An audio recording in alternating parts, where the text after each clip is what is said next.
हाँ बच्चों, हम क्लास 10th मैथ्स का प्रश्नावली 2, ठीक है, चैप्टर नंबर 2, इसका क्वेश्चन पहला देखे थे।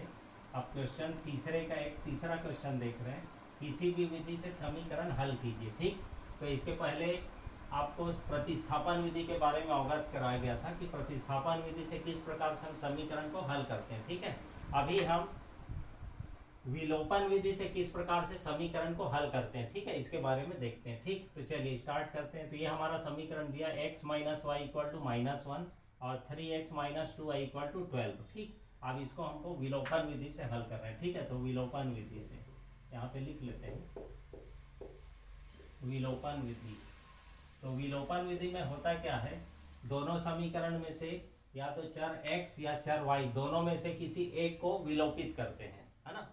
और विलोपित करने के बाद x का मान या y का मान निकालते हैं, फिर उस मान को दूसरे में रख दिया जाता है। इस प्रकार से विलोपन विधि समीकरण हल हो जाता है। ठीक, तो चलिए स्टार्ट करते हैं। ये जो समीकरण दिया है इसको हम समीकरण 1 कर लेते हैं। ये जो दूसरा है ये हो गया हमारा समीकरण नंबर 2। ठीक, विलोपन विधि में क्या करना पड़ता है, ये जो गुणांक है यहाँ जैसे y का गुणांक, इसके आगे कुछ भी नहीं है तो इसका गुणांक 1 है। ठीक है, और सामने माइनस है तो -1 है। यहाँ पर y का गुणांक क्या है, सामने में y के आगे में क्या है 2 है तो इसका गुणांक 2 है। तो यहाँ पर गुणांक जो है वो बराबर नहीं है, y का गुणांक भी बराबर नहीं है और x का गुणांक भी बराबर नहीं है। ठीक है, तो सबसे पहले यहाँ पर हमको गुणांक को बराबर करना पड़ता है। तो इसके लिए क्या करेंगे, जैसे हमको y को विलोपित करना है तो y को विलोपित करना है तो y के गुणांक को समान करना पड़ेगा। x को अगर विलोपित करना है तो x के गुणांक को समान करना पड़ेगा। ठीक है, तो यहाँ पर ऐसे लिखते हैं समीकरण 1 को आप कैसे करेंगे, देखिए यहाँ समीकरण 1 में y का गुणांक 1 है, समीकरण 2 में y का गुणांक 2 है। तो समीकरण 1 को यहाँ पर दूसरे में जो y का गुणांक है उससे गुणा करेंगे। तो समीकरण 1 को 2 से तथा समीकरण 2 को, अब यहाँ पर y का गुणांक क्या है 1 है तो इसको 1 से गुणा करेंगे। समीकरण 2 को 1 से गुणा करने पर, 1 से गुणा करने पर, समझ में आई।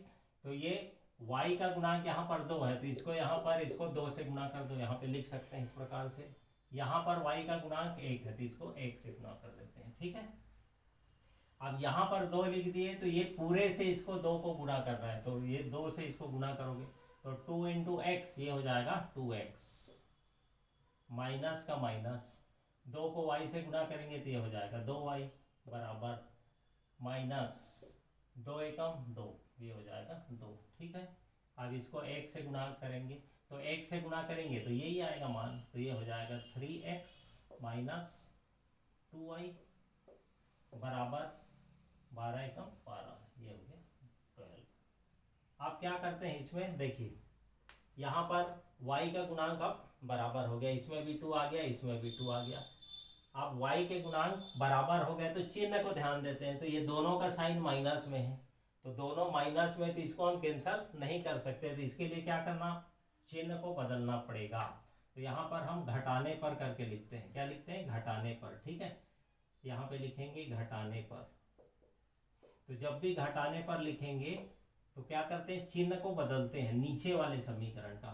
तो ये 3x, इसका साइन कुछ नहीं है तो प्लस है तो ये हो जाएगा माइनस, ये माइनस है तो ये हो जाएगा प्लस, और ये प्लस है तो ये हो जाएगा माइनस। ठीक है, तो इस प्रकार से चिन्ह को बदलना। अब यहाँ पे देखिए -2y और ये हो जाएगा +2y, ये बीच को नहीं देखना है, ये हो जाएगा +2y। तो -2y + 2y ये हो जाएगा कैंसल। ठीक है, 2x और 3x का साइन हो गया -3x, तो -3 + 2 करेंगे तो आ जाएगा -1x।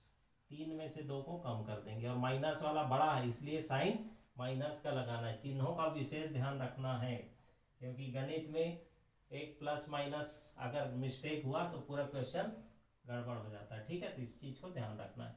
-2 और -12, अब दोनों का साइन समान है तो दोनों का साइन समान है तो दोनों को जोड़ेंगे तो 12 और 2 ये हो जाएगा 14, और दोनों का साइन माइनस में, इसलिए यहाँ पे माइनस लिखेंगे। ठीक है, अब x equal to -14 upon -1, minus minus को कैंसिल कर देंगे तो x इक्वल टू 14 अपान 1, मतलब x इक्वल टू 14। ये x का मान हमको मिल गया। ठीक है, अब ये जो x का मान आया है, इस x के मान को समीकरण 1 या 2 दोनों में से किसी भी रख सकते हैं। ठीक है, तो क्या करते हैं, अब यहाँ पर x का मान समीकरण 1 में रख देते हैं। ठीक है, यहाँ रखेंगे x का मान समीकरण 1 में रखने पर, x का मान समीकरण 1 में रखने पर, ठीक है, समीकरण 1 में रख देते हैं। तो समीकरण 1 क्या है, इसको पहले नोट कर लेते हैं। x minus Y equal to -1, x का मान कितना निकाले 14, ये हो जाएगा 14 माइनस वाई इक्वल टू -1।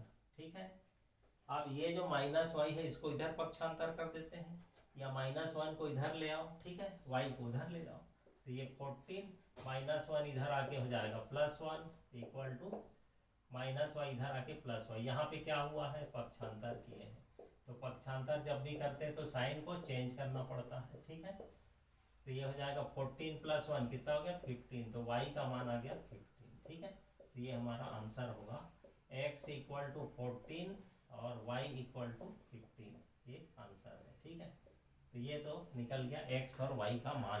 अब ये आंसर सही है कि नहीं इसको चेक कर लेते हैं। तो चेक करने का तरीका भी आप लोग को बता देते हैं। चेक करने के बाद में ये आंसर सही आया है कि नहीं आया है, तो इसको चेक करते हैं। तो चेक करने के लिए कोई भी एक समीकरण में x और y के मान को रख देते हैं। ठीक है, जांच कैसे करते हैं इसको देख लेते हैं। तो समीकरण 1 से तो समीकरण 1 को लिख लेंगे x minus Y equal to -1। अब यहाँ पर x का मान कितना है 14, माइनस y का मान कितना है 15 इक्वल टू -1। अब ये 14 माइनस 15, तो -15 में 14 को कम करेंगे तो आ जाएगा -1 इक्वल टू -1। मतलब लेफ्ट साइड और राइट साइड दोनों यहाँ पर बराबर आया है, मतलब हमारा आंसर जो है वो क्या है, करेक्ट है। ठीक है, इस प्रकार से एग्जाम में आप लोग जांच कर सकते हैं। ठीक, तो इस प्रकार से विलोपन विधि से समीकरण किस प्रकार से हल करते हैं, एक बार और आप लोग सुन लीजिए कैसे करना पड़ता है। तो विलोपन विधि से जब भी हल करेंगे तो x और y दोनों में से किसी एक के गुणांक को बराबर करना पड़ता है, समान करना पड़ता है। ठीक, तो यहाँ पर y के गुणांक को हम समान कर रहे हैं, तो यहाँ पर y का गुणांक 1 है तो समीकरण 2 को 1 से गुणा करेंगे। यहाँ y का गुणांक 2 है, इसको 2 से गुणा करेंगे। ठीक है, तो यहाँ 2 लिख दिए, तो पूरे से इसको गुणा करना है। 2 × x 2x minus 2 × y 2y equal two plus minus minus -2, 1 से करेंगे तो यही आएगा। ठीक है, अब यहाँ पर -2y और ये भी -2y, दोनों का साइन सेम है तो साइन को चेंज करना पड़ेगा। तो नीचे वाले का घटाने पर लिख के नीचे वाले का चिन्ह बदल देते, ये माइनस और ये माइनस का प्लस हो जाएगा, ये -2y + 2y कैंसिल हो गया, 2x - 3x तो -1x -2 -12, दोनों का साइन सेम है, जुड़ जाएगा, साइन माइनस का ही रहेगा। फिर -1 को इधर ले जाना, माइनस माइनस कैंसिल हो गया, x का मान आ गया 14।